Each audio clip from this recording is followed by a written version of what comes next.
कि opening balance, तो opening balance है एक्सेल लिखा हुआ। पहली बात यहाँ देखिए, ओपनिंग बैलेंस एक्सेल, ये जब डाटा बहुत ज्यादा है, कम है तो इसको डाटा पोस्टिंग कर लीजिए। आप इसको ओपनिंग बैलेंस हमें देते हैं, हम इसे क्या करते हैं, एज ए रिकॉर्ड रख लेते हैं, और जिस मंथ से आप इंप्लीमेंट करना चाहते हैं, जिस ईयर मंथ से इंप्लीमेंट कर, जनरली 31 मार्च तक का डेटा दिया जाता है और 1 अप्रैल से इंप्लीमेंट होता है, उससे पहले का सारा डेटा हटा दिया जाएगा ताकि वो डिस्टर्ब आपको नहीं करे, सिंपल भाषा में। उसके बाद आप रख लेते हैं, उसके बाद डेटा पोस्टिंग करना स्टार्ट करते हैं, जो कहा कि यहाँ से डेटा एंट्री करना है, ठीक है ना, ठीक है। अब यहाँ जब आप डाटा एंट्री करके सेव करते हैं तो सस्पेंस लिंक नंबर जनरेट होता है। स्क्रीन पे मैं चलूंगा, पहले इस फोटो को समझिए, ठीक है।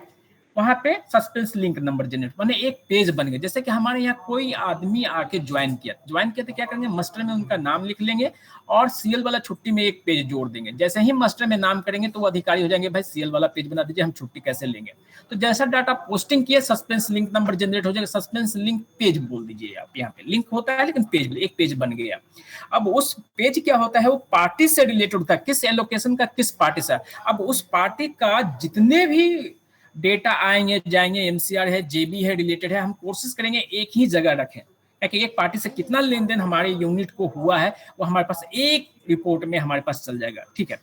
अब जब ऐसे जितने भी उस एलोकेशन से संबंधित जितने भी डेटा है हम अगर पोस्ट कर देते हैं, total data including party secondary point आ जाता है।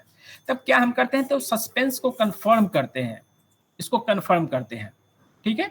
सस्पेंस कंफर्म करने के बाद वो चला जाएगा। उसके बाद का स्टेप क्या है, पहला 2 स्टेप आपका हुआ, ए स्टेप ओपनिंग बैलेंस दिए, फिर हमारे पास भेज दिए, फिर बीच में मैं आ गया यहाँ पे, डेटा को मैं लेगेसी डेटा आर्काइव करके दे दूंगा। फिर ये 2 काम आप करेंगे, पोस्टिंग ओपनिंग बैलेंस कंफर्म, फिर उसके बाद आप मुझे दे देंगे और दे के क्या करेंगे कि हाँ हमने ये डेटा पोर्ट कर दिया, आप फ्रीज कर दीजिए, फ्रीज कर दिए। हम यहाँ पे क्या करेंगे कि कंफर्म करके हम आपके क्या बोलते हैं अकाउंट यूनिट को फाइनल स्टेटस में जाके चेंज कर दूंगा, इंप्लीमेंट हो गया है। डेटा करके देख लूंगा कि जो हमने ओपनिंग बैलेंस दिया था रिकॉर्ड में और जो आपने डेटा पोस्ट किया है, डेटा एंट्री किया है, दोनों का सम एक आ रहा है कि नहीं। अगर आ रहा है तो दैट ओके, माने कंफर्म कर रहा है ओपनिंग बैलेंस को, हम यहाँ पे रिकमेंड दे देंगे, आपके यहाँ का स्टार्ट करना। जिस जिस लोकेशन का कंफर्म होते जाएगा, डाटा मिलते जाएगा, उसको इंप्लीमेंट आपके यहाँ हम कर देंगे, वहां पे इंप्लीमेंट आपका हो गया। अब 3 महीना लगातार रिकंसाइल कीजिएगा तो वो ग्रीन टिक एक्टिव हो जाएगा। तो पहला 2 काम हो गया, प्रिपरेशन ऑफ सस्पेंस लेजर, यहाँ तक हम लोग पहुंच गए। एमसीआर ट्रांसफर, जीबी ट्रांसफर पे नहीं हम जाते हैं, ये पहला बार हम जब यहाँ से स्टार्ट किए। अगर हम यहाँ पे आ गए तो कंफर्म हम लोग क्या कर देंगे, कंफर्म सस्पेंड डिटेल कर देंगे, ठीक है। उसके बाद ये चलिए 1 मिनट यहाँ देखिए, प्रिपरेशन ऑफ सस्पेंस लेजर हमारे पास हो गया। जब आप डाटा फ्रीज कर दिया, फिर वेरीफाई सस्पेंस रिकंसिलिएशन, ये सिस्टम जब रिकंसाइल कीजिएगा तो एक काम हो जाएगा। अगर वो लाल टिक जो कहता है, रेड वाला ग्रीन वाला, ग्रीन टिक है रिकंसिलिएशन वाले पेज में, तो यस करके मेक फाइनल रिकंसिलिएशन हो जाएगा और इतना रिपोर्ट जो जनरेट होता है इसमें डेटा रिफ्लेक्ट करने लगेगा। तो यहाँ पे कितने स्टेप हो गए, डाटा पोर्टिंग पहला, उसके बाद डाटा पोस्टिंग, उसके बाद suspense number link number generate हो जाएगा तो उसी को कहेंगे confirm opening balance, 3rd number.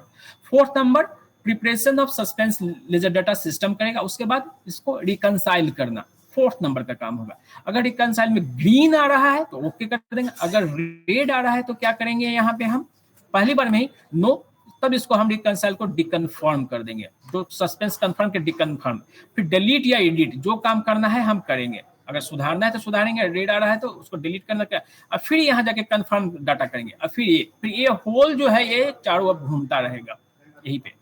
उसके बाद अगर एमसीआर है, CO7 ऑटोमेटिक आता है। एमसीआर और जेबी डाटा दूसरे महीने में, जब पहला बार हमने ये ग्रीन पार कर दिया, अब दूसरे महीने में क्या करेंगे, यहाँ इन दोनों से स्टार्ट होंगे। पहला जो डाटा एंट्री करे या डाटा पोर्ट करे, जो भी है सिर्फ 1 महीना, पहला महीना का ये काम होता है। उसके बाद एमसीआर ट्रांसफर, जेबी ट्रांसफर देख रहे हैं, CO7 ट्रांसफर ऑटोमेटिक होता है और एमसीआर ट्रांसफर, जेबी ट्रांसफर पर महीने हमें करना पड़ता है। हर एक महीने करने के बाद कंफर्म सस्पेंस डिटेल करेंगे, सस्पेंस लिंक नंबर जनरेट हो जाएगा, फिर preparation of suspense ledger data system करेगा, फिर वेरीफाई करेंगे रिकंसाइल पेज पे, हो गया ग्रीन टिक ओके, नहीं है तो फिर लौट के हम आएंगे, फिर ये काम करेंगे। लौट के आने में डिकन्फर्म करेंगे, डिलीट करेंगे या एडिट करेंगे, ये हमारा काम हो गया। इसको बहुत अच्छा से 1-2 मिनट आप लोग देखिए और पहले इससे संबंधित सारे क्वेश्चन पूछिए आप लोग। हर एक मेंबर क्वेश्चन पूछेंगे जो समझ में नहीं आएगा। ये नहीं कि भाई मेरी जगह आप